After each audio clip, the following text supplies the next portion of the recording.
ओम श्री परमात्मा ने नमः। आओ प्यारे जीवात्माओं, अभी अभी हम लोग हवन करके निपटे हैं। हवन के बाद अवश्य ही कोई सत चर्चा होनी चाहिए, ये हमारी सनातन परंपरा है। और आज तो हमारे पास एक ध्यान आ गई जो आप सबके लिए लाभकारी है। जब तक हमारा दिल से समर्पण नहीं होता प्रभु से और हम सच्चाई के साथ अपनी कमियों को प्रभु के सामने नहीं कहते, तो प्रभु की त्रिगुणात्मक माया दिलो दिमाग में से नहीं हो सकती। ये भगवान ने भी कहा गीता में, मम माया दुरत्यया, मेरी माया कोई पार नहीं कर सकता। ये माया हमें भेद बुद्धि में रखती है और जो नहीं करना वो कराती है, जो नहीं खाना वो खवाती है, जो नहीं बोलना बुलवा देती है और हमें पता भी नहीं लगता। तो इसलिए समर्पण की भावना से एक दिन हम गंगा किनारे ऋषिकेश घूम रहे थे, तो एक महाराज, उनकी सफ़ेद दाढ़ी सूंडी तक, और वो समर्पण भाव से प्रभु से प्रार्थना कर रहे हैं और आंखों में से पानी अश्रुधारा चल रही है, मुंह भीग रहा है और दाढ़ी भीग रही है और वो दाढ़ी बहने के बाद कपड़े पर भी बूंदे जा रहे, इतने रो रहे। हम बड़े प्रभावित हुए, हमने सारा भजन सुना और फिर उनसे प्रार्थना की, जो प्रकृतिस्थ हो गए।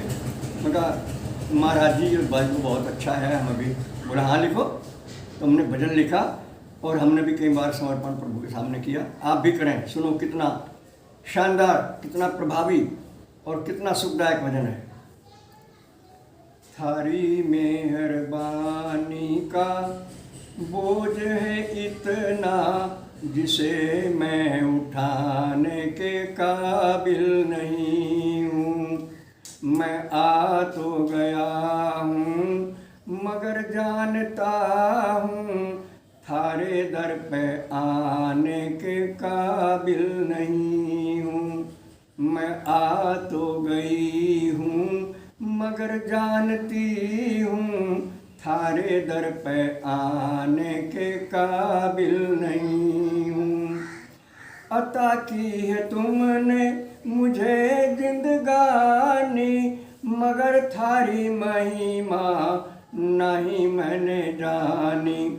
थार कर्जदार थारी दया का हूँ इतना, कि कर्जा चुकाने के काबिल नहीं हूँ। मैं आ तो गया हूँ मगर जानता हूँ, थारे दर पे आने के काबिल नहीं हूँ। दुनिया की चाहत ने तुमको भुलाया, थारे नाम को दिल में नहीं लाया। दुनिया की चाहत ने तुमको बुलाया, थारा नाम हरगिज दिल में न लाया।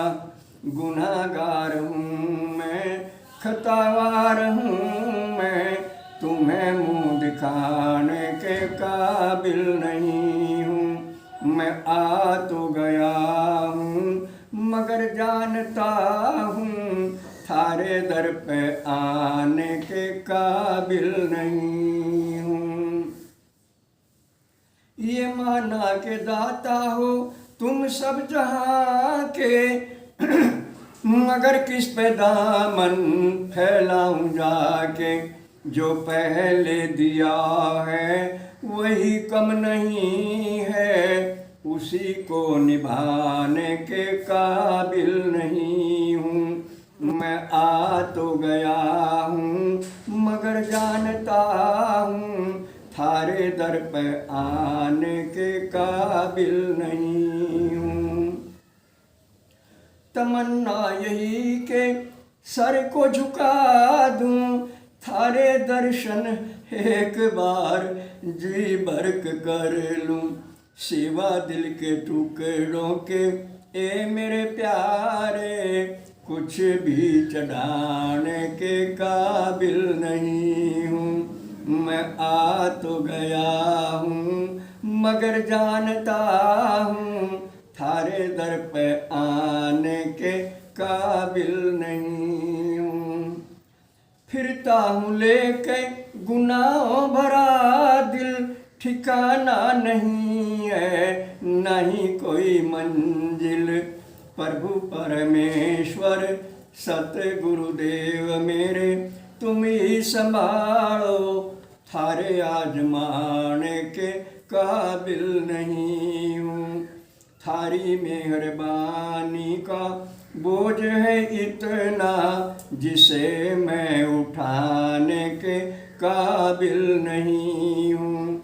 मैं आ तो गया हूँ मगर जानता हूँ, थारे दर पे आने के काबिल नहीं हूँ। मैं आ तो गई हूँ मगर जानती हूँ, थारे दर पे आने के काबिल नहीं हूँ। वास्तव में भाई बहनों, अगर हम सच्चाई से परमात्मा को साक्षी करके अपने बैण याद करें तो रोना आता है, सिवाय रोने के और कुछ भी नहीं भाता। कैसी कैसी उपलब्धियाँ परमात्मा ने हमें दी हैं। आत्मीय प्रेम दिया है, सद्बुद्धि दी है, विवेक दिया है। कितना उपयोग कर रहे हैं इन उपलब्धियों का। और सदुपयोग दुरुपयोग की बात पर आए तो और भी परेशानी होती है। हम भगवान की दी हुई हर वस्तु का दुरुपयोग कर बैठते हैं कई बार, जीवन में अनेक बार। और इनकी महानता देखो प्रभु की, ये कभी हमारी बुराइयों पर नहीं जाते हैं। हमें सदा जीवन दान करते रहते हैं, प्राण दान करते रहते हैं। हम मरते हैं, दिन में कई बार मर जाते हैं, मर्यादा तोड़ते हैं, मर जाते हैं, ये पुनः जीवन दान देते हैं। ये इनकी पूर्णता है, ये इनकी महानता है। आइए इनकी महानता का लाभ उठाएं और पश्चाताप की अग्नि में आज तक के जाने अनजाने में किए गए सभी पापों को भस्म कर दें। झूठ, छल, कपट, अभक्ष्य भोजन आदि सब समाप्त करके और इनकी दया का समुचित लाभ उठाते हुए धर्म अर्थ का मोक्ष प्राप्त करने के अधिकारी बने। इस बात पर विशेष गौर करें, चिंतन करें और अकेले में बैठकर इस भजन को बार बार अपने प्रभु के सामने कहें। अकेले, किसी को सुनाए नहीं, दिखाए नहीं, अकेले में प्रभु के सामने भजन करते आंखों में आंसू आ गए तो सारे पाप नष्ट हो जाएंगे। निसंदेह भगवान के नाम की अग्नि के सामने कोई पाप नहीं ठहर सकता। बस आज इतना ही। सर्वे भवन्तु सुखिनः, सर्वे सन्तु निरामया, सर्वे भद्राणि पश्यन्तु मा कश्चित् दुर्भाग् भवेत्। हरि ओम तत्सत्।